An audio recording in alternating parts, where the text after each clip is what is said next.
watching Vision Plus. We are at the U.S. Basin Rocket Center for International Women's Day, and this is part of the Women Information Network, which features the Global Women's Summit, one of 55 that are going on across the United States. We're excited about International Women's Day, and to celebrate even greater is Mrs. Alabama, Dallas Teague. And she's not only Mrs. Alabama. Tell me some of the other awards you got. Well, Bonnie, it's amazing because, it's only like the Lord to promote you when you're not expecting it, right?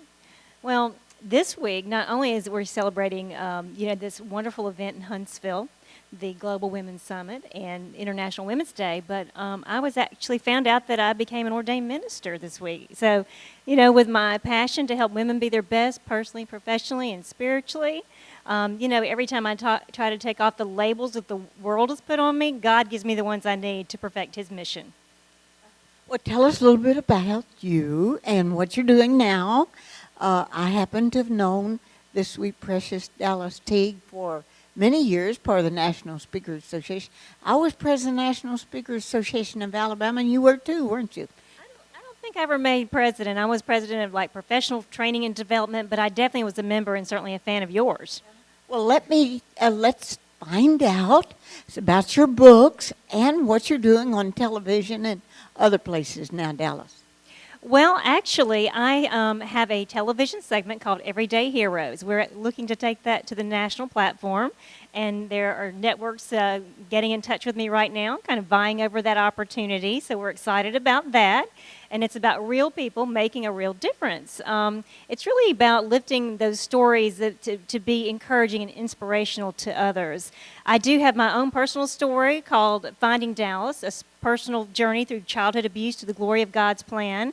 We want to hear that. Well, Miss Bonnie, most people wouldn't look at me and think, oh, my goodness, she's walked through something. But, I have, I guess I could say that my story, when I go out and tell people about it and I'm willing to be vulnerable and share that with them, then they realize, too, that they can get through their tragedy because we all go through something. Well, this has to do with your mother, for one thing. Tell us about your childhood and then how it grew into the hero that you're living now. Well, actually, my mother, for everything that she did wrong, she did so much right, I really love her, and I wouldn't be the person today if it wasn't for her. So I have to say that first and foremost. The sad thing about that, it was that my mother struggled from bipolar disorder and schizophrenia. And the reality is, I think it's because, honestly, she didn't understand how much she was loved by our Creator. I think if she understood that she wasn't her mistakes, that she understood how precious and special she was, that she was truly a princess in the eyes of the Most High, High King, that she would have made different choices. And unfortunately, she didn't make good decisions, and she's been in an assisted living facility since I was in my 20s. So, and I'm not going to tell you how old I am now, but that's been a long time ago. But, the reality is that with my story, the things that I've been through, what I realized that is being that child in that situation, it was the little girl in me that never had the chance to experience joy. And so I really had to do a lot of spiritual healing, emotional healing, and that's why I'm really on a path to help people, personally, professionally, and spiritually, because quite frankly, when we can't bring the light into those places of pain, it's very challenging. It shows up in our bodies, it shows up in our relationships, and it really keeps us from the joy that God so much wants us to have.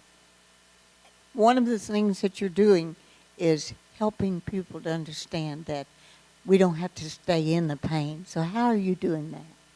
I really believe it goes back to understanding the finished work of the cross. Oftentimes when we stay in that pain and we don't allow Jesus to speak to our hearts and heal those places of wounds, I often say that, the power of the cross, there's so much healing that. What Jesus did and He died for was for our freedom today. But when we don't know how to appropriate that, when we don't know how to invite Him in and how to say, no, I'm going to leave that at the cross, that today I choose light and love. Do you understand what I'm saying? It's like we are emotionally in slavery, even within the church today. People that call themselves Christians because we don't know how to apply that, and we stay sort of in this perpetual pattern of of illness and sickness and things of that nature. So it's really teaching people about that truth, and then helping them be able to, what I like to say, we might be pierced, but we won't be wounded. Remember when Christ showed Thomas his hands and his wounds in his hands, and he said, touch them. We'll be able to then share our story with others where they can actually feel the touch, but yet it won't hurt us anymore because we won't be wounded. Does that make sense? That makes sense. And you have a ministry now. In addition to a television show and going global with all the things you're doing, tell us about your ministry. And by the way, I am a certified minister also. So, see, it takes one to know one, right? I think we're all on mission, by the way, and I think we don't have to have a degree to be certified to be a minister. I think that all of us can be a light in our community, and like you said, going global, it's much easier now, and love can go anywhere. But you were asking me about my ministry. It's called Jesus Knocking with Dallas, and the way it came about was that I realized that, as the scripture says, knock on the door, right? And when you seek, you find. And I thought, Jesus, if the knocking, Jesus is knocking on our heart. And it's not my job to convince people who the Son of God is or who God is, but just to encourage them to seek, because if they seek, they will find. Ask, seek, and knock. Well, how did it come about that you became Mrs. Alabama? Well, interestingly enough, I was watching the Ms. America pageant and rooting for our current title holder. And I actually did a Google search, and I thought, I wonder if there's a pageant for people like me, girls that are a little older, or maybe older, or older, and then one that didn't require a talent or a bathing suit. Not that I have no talent, but I could wear a bathing suit, but I preferred not to. And I found the Ms. America pageant, and this pageant had started in 1997. And I reached out to the lady, and she had shared some information with me about the history. And so I just didn't think about it for a while. So in my prayer time and so forth, it just kept coming up a little bit. And she called me one day and said, Dallas, we are very impressed with you and think that you would be a great representative for Alabama. Would you consider the state title? Now, with this, you have to compete in the national pageant. She said, mind you, this is a real pageant. I mean, these are girls that have been in pageants a long time. Now, Dr. Bonnie, I am not a pageant girl. I didn't even know how to pivot. You know what I mean? For those, but I mean, I'm your class president, not your pageant girl. But the reality is the little girl in me, I think, that was told she never could. She wasn't good enough. She wasn't, all the things that she wasn't. That the Lord was truly trying to give me that opportunity to relive that dream. And put people in my life, just amazing people in my life that, that sponsored my dress, that coached me through some of the turns and all those things. And the reality of it is, the way it came about was, I just said, Lord, why would I want to put myself through something like this? I mean, what abuse? Why would I subject myself to being judged again, right? Who does that? So what I did was, in my prayer, I said, God, why? Really, why would I want to do this? And honestly, Dr. Bonnie, I was driving to a Bible study, and I just, in my mind's eye, I had a vision of Christ. I was bending down. He put a crown on my head, kissed me on the cheek, and said, you are good enough. And I just wept. I cried. The tears would not stop coming. And I said, Lord, if you can wear a crown for me, I can certainly wear one for you. And you know what? There was no choice. Wearing a crown for Christ was my platform. I was tested at the national pageant, and I'll talk more about that here at the Women's Summit. But of course, I'll have this in the book as well, some of these questions. So I certainly encourage people to come to my website and get my book. But, it's not popular to have a platform like wearing a crown for Christ. I mean, you can pretty much plan that you're going to be judged, But that's the reason why I was going. I knew why I was going. And I want you to know that the boldness of that, and I had people come up to me and say I was the reason that they signed up because of my platform. I had a young lady whose father had died of ALS, and she said that I was the reason that she came. She saw it as a sign and sent me a letter and asked me to be her spiritual mentor. So, we never know. And when the Lord, if it's something as silly as a pageant, and I'm not saying pageants are silly, but when we say why, we just have to say yes. So amazing you said that, because I was reading Joshua 1 and 3, 7, 9, about be bold and very courageous. And I was asked to do this, be the director of the Global Women's Summit in several places, and in addition to Alabama. And I wanted the venue of the U.S. Space and Rocket Center. And I thought, the president is a woman, and she CEO, but she's in Baku, Azerbaijan, setting up another Space and Rocket Center up the area there. And it was so happened that a guy from Voice of America from Baku, Azerbaijan, stayed in our home as international missions volunteer for 11 years. I was. And so I thought, when it says in Joshua 1:9, it says, haven't I commanded you, be bold and very courageous? And I just said yes to this. I wanted to meet this unbelievable author from Dallas, and he was in front of a bunch of people, and I was sitting over at the side, and I thought, I am going to, that came to me again, be bold. Haven't I commanded you, be bold and very courageous? I went right up to him and said, I want an autograph for your book. And it was like the highlight of the whole time. And that sounds like kind of the way you did to become in the Mrs. Alabama pageant. Yeah, absolutely, Bonnie. And we can't, when bold looks different for different people. For Olympian, bold looks different than what your bold was, what my bold was, what someone else's bold is, in different times in our lives.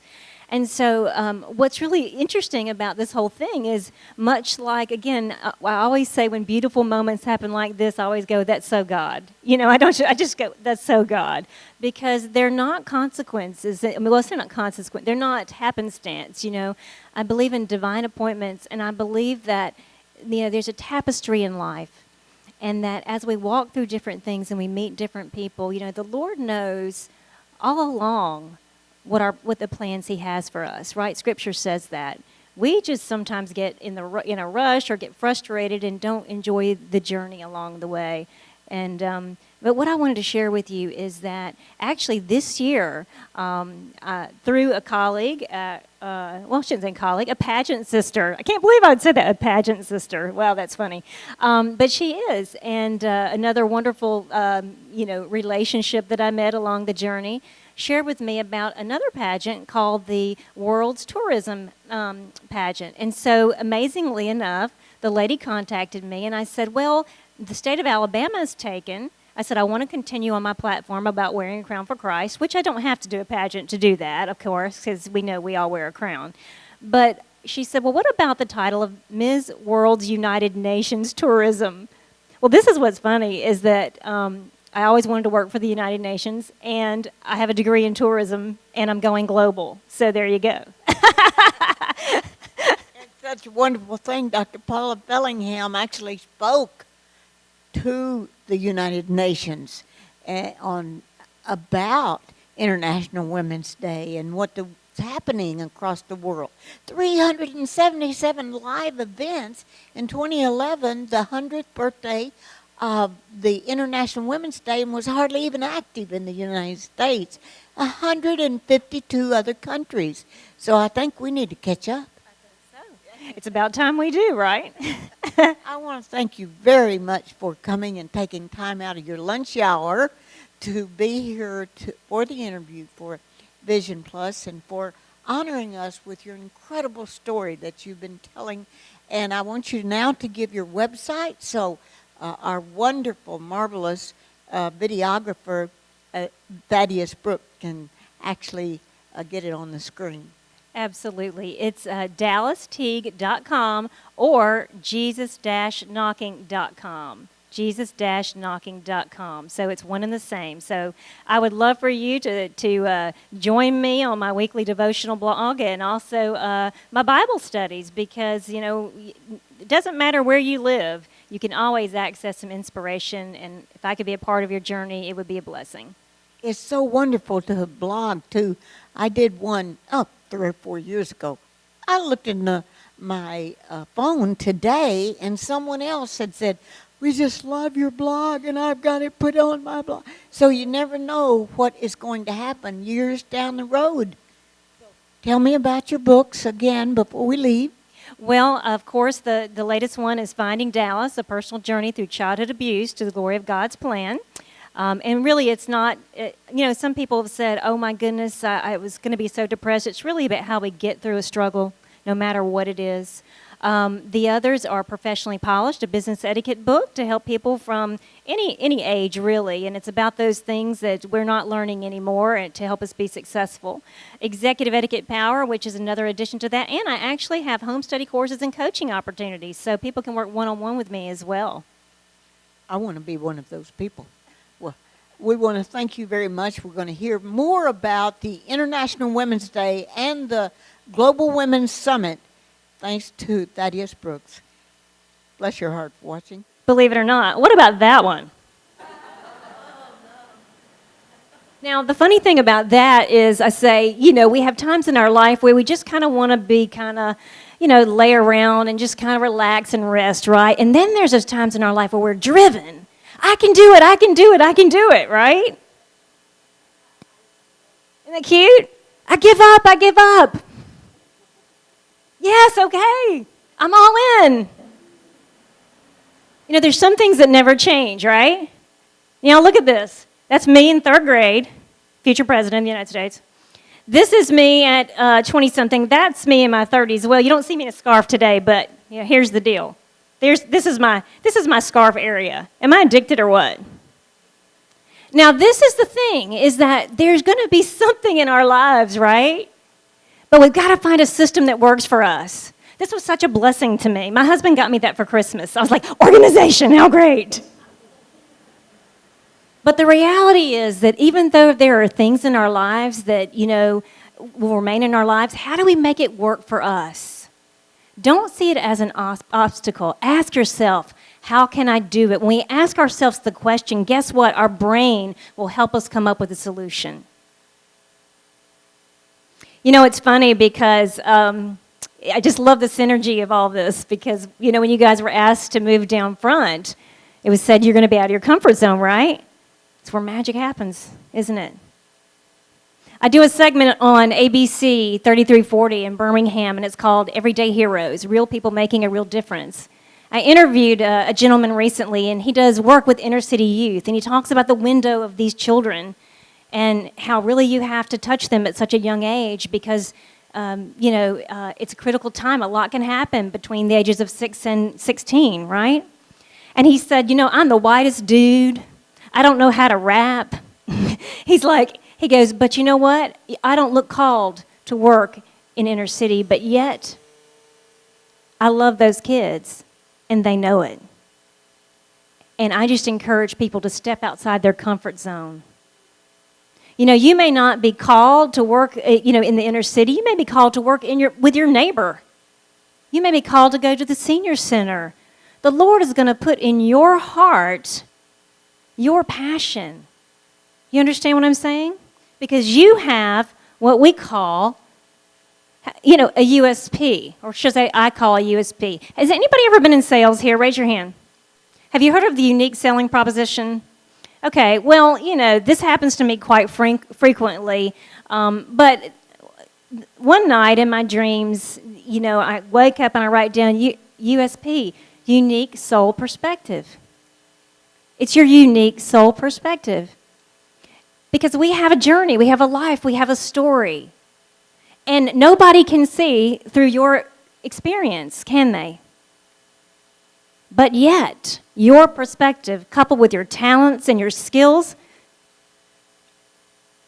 which Paula talked about, helps you find your life purpose. And that's what the win is all about.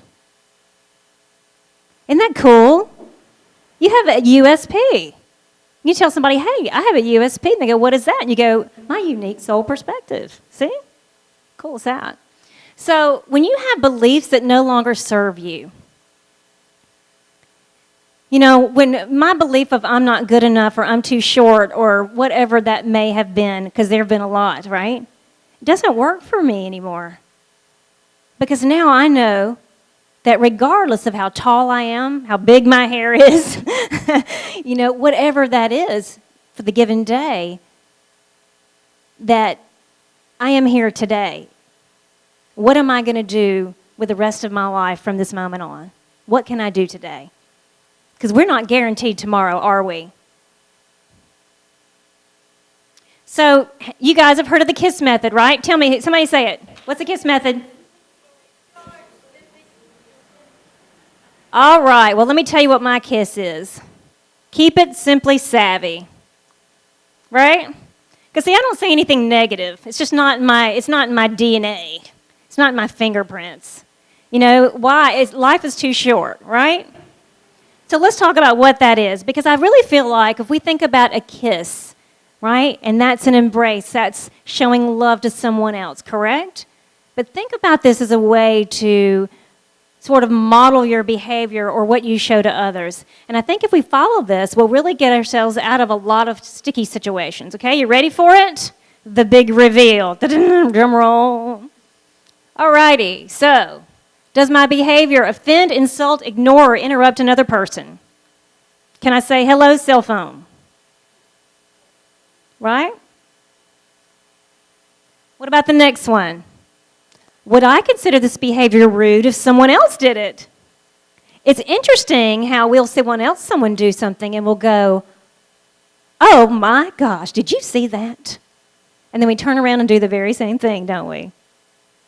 Right? What did Miss Bonnie say? You have a mirror, correct? Sometimes we need to look in that mirror and say, you know, I love you. You messed up today, but that's all right. Because guess what? It's okay. You know, I want you to do me a favor right now. Look at the person closest to you and look at them and just say, you're not perfect. Okay? All right. And now I want you to do something. Point to yourself and go, I'm not perfect. And I want you to hug yourself and say, and that's okay. That's right. See, perfection is actually a tool of the enemy. The enemy of our brain. Now, being excellent is different. Being our best. That's why I call my company Make Your Best Impression. And that's why I teach business etiquette skills, because I don't want anyone to be judged for something that they don't know. I was a card-carrying kid, ladies.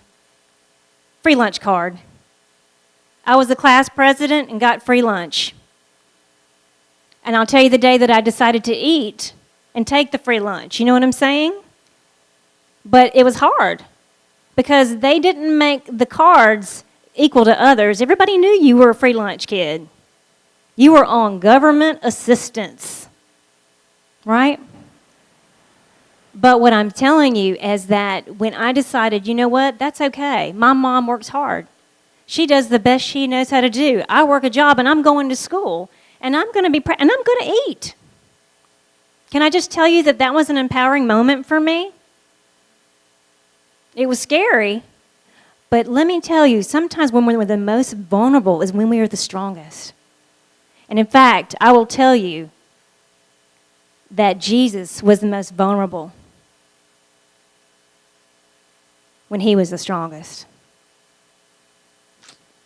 Okay, let me move on. Okay, so here's the next thing. Have I assessed the situation? Did I think about it before I posted that thing to Facebook, before I made that phone call, before I said ugly words to someone? You know? Before I let somebody have it because they deserved it. Why don't, instead of doing that, pause, send a prayer to them, send love to them, and just see how the situation manifests. Does that make sense? Give it some time. Can we have a hand clap for that? So how many of you have heard of lagniappe? Lagniappe is a term in Louisiana. Remember, I grew up in Mobile, which is part of the French territory, and and so New Orleans was very close to me. But lagniappe is a term they use to mean a little something extra. So, for example, if you went to a bakery, instead of getting a dozen donuts, they'd slip an extra one in there and give you 13. Wouldn't it be great if we all adopted a spirit of lagniappe?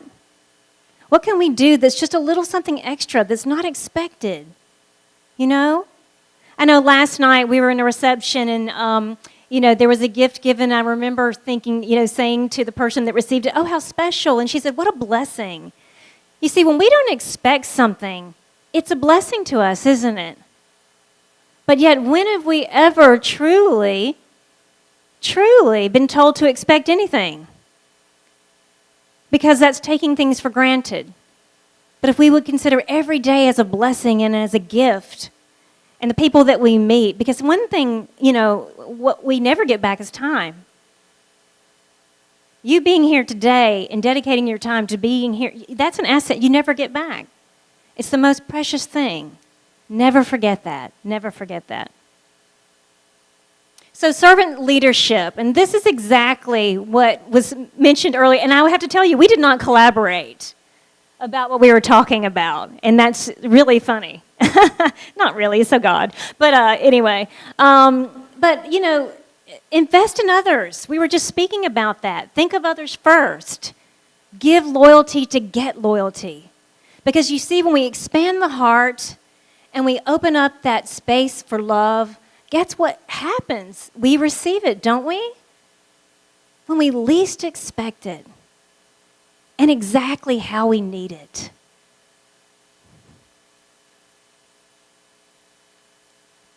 It all begins with you. It all begins with you and how you want to live your life. We have one life. A lot of people will be asked, they'll say, "Well, would you do it differently?" And many people will say no. Because at the end of the journey or the end of the season in their life, they say, "I learned so much." At Lexus of Huntsville, luxury is seen throughout the dealership. We have earned the Elite of Lexus Award 8 years straight because our staff is committed to giving you the best overall experience. Visit our service department with any questions you may have. Let our sales team show you our newest vehicles in the showroom. And feel free to take a break in our customer lounge. Lexus of Huntsville, where you get much more for less than you might expect, on the corner of University Drive and Providence, Maine in Huntsville.